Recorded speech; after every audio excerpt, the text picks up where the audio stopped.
Alhamdulillah. Avons-nous pris conscience de l'importance des parents? Agissons-nous comme il se doit envers nos parents? Combien de gens pensent agir bien envers leurs parents alors qu'ils ne savent même pas qu'ils ont presque atteint le summum de l'ingratitude? Wal'iyadhu billah. Avons-nous compris que l'obéissance à notre Seigneur passe aussi par l'obéissance envers nos parents et que la colère de Dieu est dans la colère des parents et la satisfaction d'Allah subhanahu wa ta'ala notre Seigneur est dans la satisfaction de nos parents, comme l'a dit le prophète alayhi salatu wassalam. Avons-nous pris conscience que le manque de respect que nous avons envers nos parents, on va le payer un jour ou un autre? Et tout cela est détaillé dans les textes que nous allons voir tout de suite bi'idhnillahi tabaraka wa ta'ala. Allahu Rabbuna huwal ilahu lahu minal asma'i mastafahu al-wahidul hayyu kadhal maliku والملك المالك لا شريك. أيها المصلون, il faut savoir que Dieu dit dans le Coran, et il s'adresse à l'ensemble des gens, en nous rappelant le pourquoi de la création des créatures. At-Tawhid, l'unicité d'Allah. وَقَضَى رَبُّكَ أَلَّا تَعْبُدُوا إِلَّا إِيَّهُ وَبِالْوَالِدَيْنِ إِحْسَانًا. Ton Seigneur a décrété que tu ne dois adorer que lui, un Seigneur, un Dieu unique, nul associé. Il rappelle le droit le plus important qu'a notre Seigneur sur ses serviteurs. Et tout de suite après, il lie et il a lié les deux choses pour nous rappeler l'importance de la deuxième chose avec ce qu'il y a de plus important pour nous croyants musulmans et musulmanes, at-tawhid, l'unicité d'Allah, wa bil walidayni ihsana. Et il t'a ordonné aussi, ton Seigneur tabaraka wa ta'ala, d'agir avec le meilleur des comportements, les meilleures des moralités, le plus grand des respects envers tes pères et mères. Wa bil walidayni ihsana. Mais pourquoi Allah a lié le droit de Dieu le plus important avec le droit des parents? Pour te rappeler que, comme a dit le prophète alayhi salatu wassalam fi sahih, la satisfaction de Dieu est dans la satisfaction des parents et la colère de Dieu est dans la colère des parents. Si tu crois adorer Allah comme il se doit alors que tu manques de respect à tes parents, eh bien tu te trompes complètement, ya Abdallah. Car si tu veux parfaire l'adoration, compléter ce pourquoi Dieu t'a créé, وَمَا خَلَقْتُ الْجِنَّ وَالْإِنسَ إِلَّا لِيَعْبُدُونَ. Dieu nous rappelle qu'il nous a créés pour l'adorer. Si tu veux compléter l'adoration, eh bien tu dois compléter ton bon comportement envers ton père et ta mère. Voilà pourquoi Ibn Asim, bisanadin Hassan, il est rapporté d'après Ibn Asim avec une bonne chaîne de transmission que le prophète sallallahu alayhi wa sallam a dit, et écoutez bien, et je ne dirais pas simplement ouvrez grand vos oreilles, mais ouvrez grand votre esprit et votre cœur surtout. Il dit alayhi salatu wa sallam, 3 personnes, Allah subhanahu wa ta'ala n'acceptera d'eux ni acte, écoutez bien, ni acte obligatoire, ni acte surérogatoire. Certaines personnes passent leur journée à prier, à donner des zakat, hada halal, hada haram, hada bid'a. Et tu vois sa relation avec son père ou sa mère, hadith wala haraj. Yaqulu alayhi salatu wassalam, 3 personnes, Allah n'acceptera d'eux ni acte obligatoire et ni acte surérogatoire. Et quand il a parlé de ces 3 personnes, il a commencé par celui qui ne se comporte pas bien avec ses parents, celui qui est ingrat envers ses parents, celui qui hausse le ton envers ses parents, celui qui insulte ses parents, celui qui tourne son dos à ses parents, celui qui n'obéit pas à ses parents, celui qui hausse la voix sur ses parents, l'ingrat. Le prophète il parle de lui. Allah n'acceptera de lui ni acte obligatoire ni surérogatoire. Wa bil walidayni ihsana. Allah il a utilisé le terme ihsan, l'excellence. Avec tes parents, dans le Coran il dit avec ton père et ta mère tu dois atteindre l'excellence. Ensuite le prophète il parle de al-mannan, c'est celui qui quand il fait du bien il le répète aux gens et alors qu'il n'a aucune raison de le faire, et il dit celui qui dément le destin. Et il commence par quoi dans ce hadith? Celui qui manque de respect à ses parents, ayyuhal akhyar. Et Allah tabaraka wa ta'ala il dit dans le Coran, après qu'il nous ait ordonné d'agir avec l'excellence, le meilleur des comportements avec son père et sa mère, إما يبلغن عندك الكبر أحدهما أو كلاهما فلا تقل لهما أف. Il dit si un, deux ou les deux, ou bien les deux, un, deux ou les deux, imma yablughanna inda man indak. Atteindre la vieillesse chez toi. C'est pas tu les balances dans je ne sais quel endroit, chez toi. Comme ta mère, elle t'a changé. Comme ta mère, elle t'a débarrassé des impuretés. Comme ta mère, elle s'est levée la nuit alors que tu dormais ou tu pleurais. Elle s'est privée de nourriture pour que tu puisses manger. Ton père a travaillé pour que tu aies le meilleur des conforts et fasses les meilleures des études. Et il a trimé toute sa vie. Eh bien toi, quand ils atteignent l'âge de la vieillesse, indak, c'est chez toi. C'est pas chez Foulan ou la Allan ou dans tel endroit ou je ne sais quoi, où tu le visites une fois tous les... Chez toi. S'ils atteignent la vieillesse chez toi, tu fais devancer tes parents. S'ils n'ont nulle part où aller et il faut quelqu'un pour s'occuper d'eux, tu les réceptionnes chez toi et tu t'en occupes. Indak. Allah il dit, il parle de manière naturelle, notre Seigneur, parce que c'est quelque chose de naturel normalement. S'ils atteignent la vieillesse, un des deux ou les deux, chez toi, auprès de toi, ça ne s'arrête pas là. Il a utilisé un terme, notre Seigneur, dans le Saint-Coran, qui est compris par tout être humain, peu importe sa langue. Subhanallah. Une kalima, une parole, un son. Il n'a pas dit si tu leur dis tel gros mot, tel insulte. Non. Fala taqul lahuma ouf. Quelle langue, quel pays ne comprend pas ce terme ouf, un soupir. Allah, il a utilisé juste le soupir. Que dire de celui qui répond à son père, qui ne visite pas ses parents, qui insulte ses parents, qui fait devancer je ne sais qui sur ses parents, qui ont tout sacrifié pour lui. Allah, il dit ouf, off. Ça fait partie des plus grands péchés en islam. فَلَا تَقُلْ لَهُمَا ouf, وَلَا تَنْهَرْهُمَا. Ne les brusque même pas. Et dis-leur, prononce des paroles. وَقُلْ لَهُمَا قَوْلًا كَرِيمًا. Des paroles bonnes, douces, respectueuses. C'est ainsi que tu dois réagir avec tes parents, ya Abdallah. C'est pour cela que beaucoup de gens ne prennent pas conscience du degré d'importance que Dieu a donné aux parents. Et c'est pour ça que le prophète sallallahu alayhi wa sallam fait sahih et muslim, il dit rarima anfu, rarima anfu, rarima anfu. C'est-à-dire c'est une expression qui disait à l'époque, c'était pour dire que la personne est humiliée. Elle a atteint un degré d'humiliation qu'Allah l'humilie, que Dieu l'humilie. Le prophète a répété 3 fois, ils ont dit qui est au messager de Dieu? Man ya Rasulallah? Le prophète alayhi salatu wa sallam dit celui qui a auprès de lui ses parents âgés et avec cela il ne rentre pas au paradis. Pour rappeler, si tes parents sont âgés et sont près de toi, c'est très facile pour toi de rentrer au paradis. Car ton père et ta mère sont ton paradis. Et c'est pour ça, fait sahih, le prophète alayhi salatu wa sallam a dit le paradis est sous les pieds des parents. Et dans un autre hadith, est sous les pieds de la mère. Et le prophète, quand il parle des parents pour te rappeler que c'est ton paradis, eh bien, il dit alayhi salatu wa sallam, le père, al-ab, c'est al-bab, la porte du milieu des portes du paradis. Prends-en soin si tu veux ou délaisse-la. Pour te dire, tu veux rentrer au paradis, prends soin de ton père. Tu veux pas rentrer au paradis, délaisse. Le fait de prendre soin de ton père. Amma la mère, vous connaissez tous le hadith, où un homme a dit, ya Rasulallah, qui est la personne qui mérite le plus ma compagnie, ma présence? C'est pas ton sahab, ton copain, ton ami, Qui est la personne qui mérite le plus que je sois à côté d'elle? Le prophète, il dit, Ummuk, ta mère. Il dit, Thumma man. Ensuite, c'est qui? Il répète le prophète, Ummuk, ta mère. Il dit, Thumma man. Ensuite, qui? Il dit, Ummuk, ta mère. Il dit, Thumma man. 3 fois la mère. Il dit ensuite qui? Il dit Thumma abouk. Il dit ensuite c'est ton père. Le prophète, regardez l'importance qu'il a donnée aux parents pour te dire ton paradis, c'est tes parents. Tu veux délaisser le paradis, délaisse tes parents. Tu veux délaisser tes parents, délaisse le paradis. C'est comme ça que ça se passe.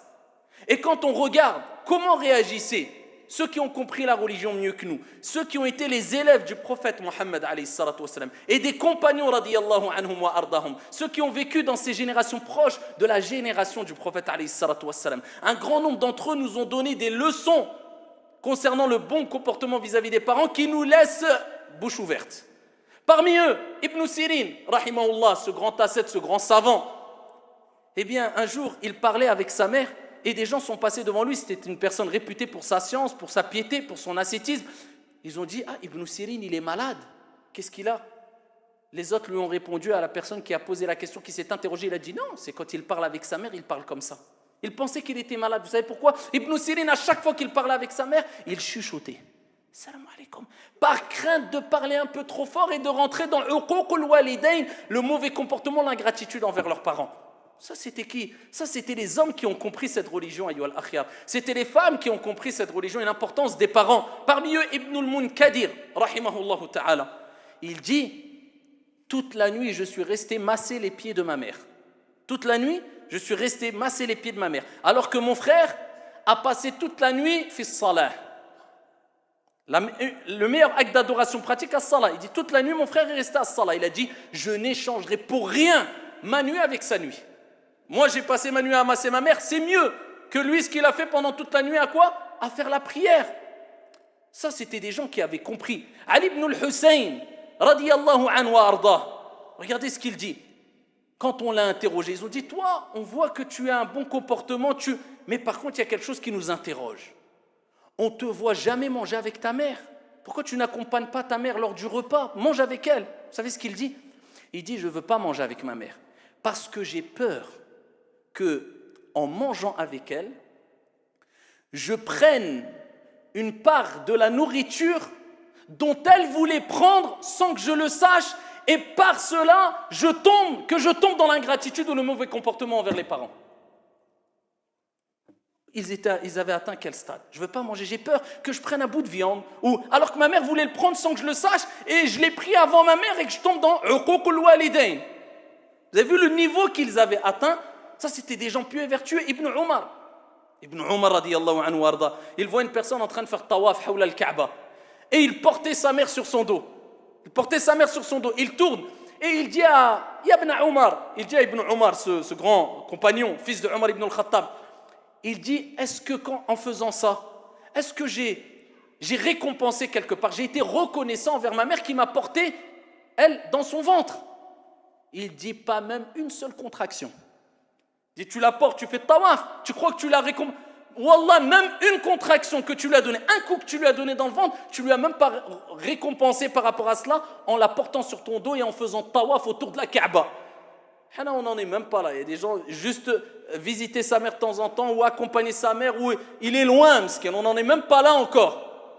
Ayyuha al-akhyar, la bienfaisance envers les parents, c'est ce qui fera de toi une personne aimée et satisfaite et qui aura satisfait Allah subhanahu wa ta'ala. Sinon tu te mets dans, comme on dit, excusez-moi du terme, dans de sales draps. Les gens ne prennent pas conscience, surtout quand on voit la jeunesse d'aujourd'hui. C'est devenu banal pour eux que d'osser le ton sur leur mère. Certains insultent leurs parents. Wallahi wa rabbil Kaaba, une femme me l'a dit, une mère de sa propre bouche. Elle se plaignait de ses enfants qu'elle a éduqués, qu'elle a tout sacrifié et qu'ils l'ont abandonné. Ça faisait 4 ans que son fils ne voulait plus lui répondre au téléphone. Peu importe la raison dans les détails, où elle m'a donné sa version, je n'ai pas entendu la version de l'enfant, mais arrivé à ce stade-là, 4 ans, la mère essaye d'appeler son fils et son fils ne veut plus lui répondre. Et quand il a répondu, son fils, à sa mère, il a dit « Wallahi, j'attends juste le jour où on va m'annoncer ta mort. » Ça, c'est des gens qui vivent avec nous en France. Des gens qui me le disent, la mère qui pleure devant moi. Et ça, c'est devenu chose presque banale, malheureusement, dans toutes les villes, dans tous les endroits, dans les 4 coins du monde. Alors qu'Allah subhanahu wa ta'ala nous a ordonné de se comporter de la meilleure des manières envers ses parents, même s'ils ne sont pas musulmans. Et Allah Jalla wa ala nous dit وَإِنْ جَاهَدَاكَ عَلَى أَن تُشْرِكَ بِمَا لَيْسَ لَكَ بِهِ عِلْمٌ فَلَا تُطِعْهُمَا وَصَاحِبْهُمَا فِي الدُّنْيَا مَعْرُوفًا. Allah, il dit, même si tu as des parents qui ne sont pas croyants et qui t'imposent, te forcent à donner des associés à Dieu, à ne plus croire, ils t'imposent, avec cela, Dieu dit, ne les écoute pas, ne leur obéis pas, parce qu'il n'y a pas d'obéissance dans des choses comme cela, mais par contre, il dit, وَصَاحِبْهُمَا فِي الدُّنْيا مَعْرُوفًا. مع ذلك, ici-bas, tu dois te comporter de la meilleure des manières avec eux.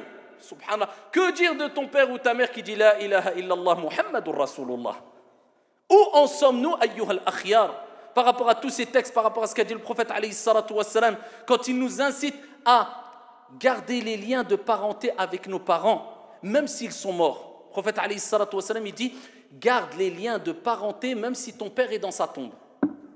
Ils ont dit comment ya Rasulallah, mon père est mort, je vais garder Silatul Rahim même alors qu'il est mort? Il dit na'am, en visitant les amis de ton père. Ça veut dire que même la bienfaisance envers les parents doit continuer après la mort de tes parents. Comment? Eh bien en tissant, en gardant, en respectant les liens qu'avait ton père avec ses amis, avec ses proches. Tu les visites afin de afin d'être reconnaissant vis-à-vis de ton père. Agir avec le bien vis-à-vis de ton père. C'est ça à quoi nous appelle cette noble religion, l'islam, ayyuhal akhyar. Où en sommes-nous par rapport à ces textes-là? Combien appliquent cela, illa man rahimallah? Ensuite, on se dit, mais pourquoi il m'arrive des problèmes? Mais pourquoi? Kama tadinu tudan. Si tu fais cela à tes parents, eh bien ne t'étonne pas que tu pleures comme tu as fait pleurer tes parents, que tu goûtes à la misère comme tu as fait goûter à la misère à tes parents. Et ça, c'est simplement la petite punition qui t'attend ici-bas. C'est-à-dire, c'est la répercussion de ton mauvais comportement vis-à-vis de tes parents. Que dire dans l'au-delà, auprès de ton Seigneur, alors qu'il a lié la bienfaisance, l'excellence envers les parents avec l'excellence dans l'adoration vis-à-vis de ton Seigneur, tabaraka wa ta'ala, de ton Seigneur. Et il y a des gens qui pleurent maintenant aujourd'hui. Et quand on leur dit, remets ta cassette en arrière, qu'est-ce que tu as fait à tes parents quand tu étais jeune? Ils disent, c'est vrai. Voilà, c'est vrai, je paye la facture. Parce qu'on a tendance à oublier le verset que je répète souvent, فَمَنْ يَعْمَلْ مِثْقَالَ ذَرَّةٍ خَيْرًا يَرَى وَمَنْ يَعْمَلْ مِثْقَالَ ذَرَّةٍ شَرًّا يَرَى فِي الدُّنْيَا قَبْلَ الْآخِرَةِ. Tu as fait le poids d'un atome de bien, tu le verras ici-bas avant le delà. Et le poids d'un atome de mal, tu le verras ici-bas avant le delà. C'est toi, tu payes la facture de ce que tu as fait à quoi? À tes parents. Il n'est jamais trop tard. Tes parents sont encore vivants, eh bien, corrige-toi. Tu les as fait pleurer? Eh bien, fais rentrer la joie chez eux. Et remets-toi en question. Ils sont décédés, c'est pas trop tard. Ad-du'a mustajab. Si toi, tu es un enfant vertueux, tu fais du'a pour tes parents. Et il est là l'investissement. Et ça, c'est un message à tous les parents. On veut des enfants qui excellent à l'école. Ingénieurs, médecins, peu importe. Qui aient un bon comportement. Qui soient respectueux vis-à-vis des gens de manière générale, peu importe leur confession, leur croyance, leur idéologie. Des enfants respectueux. Mais par contre, n'oubliez pas que le meilleur investissement, c'est l'enfant pieux et vertueux. Parce que ton enfant a beau gagner des millions quand tu seras dans ta tombe. Vous croyez que c'est ces millions qui vont vous être bénéfiques ou c'est un enfant qui va faire ad-du'a. إذا مات الإنسان انقطع عمله إلا من ثلاث وقال عليه الصلاة والسلام وذكر منهم أو ولد صالح يدعو له. Quand tu meurs, tout est interrompu, sauf trois choses. Il a mentionné parmi ces trois choses un enfant pieux. Il n'a pas dit riche. Il n'a pas dit je ne sais. Un enfant pieux qui fait du'a pour toi. C'est là l'investissement. Il est là l'investissement. Voilà pourquoi les parents doivent s'efforcer à avoir des enfants vertueux qui s'accrochent à leur religion, à leurs principes religieux aussi et qui excellent dans le comportement avec les gens de manière générale, mais des enfants pieux, vertueux qui puissent investir en eux afin qu'ils invoquent en sa faveur bi'idhnillahi azza wa jalla du'a. Et on en a parlé déjà de du'a. Donc n'oubliez jamais ça.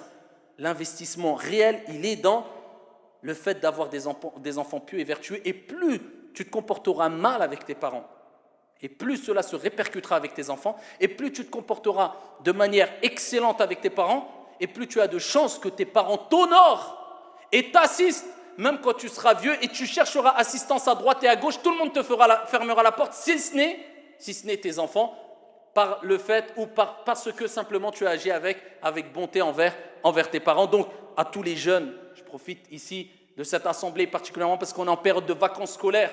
Ne minimisez pas le fait juste de dire à vos parents ouf ou de mettre en colère vos parents.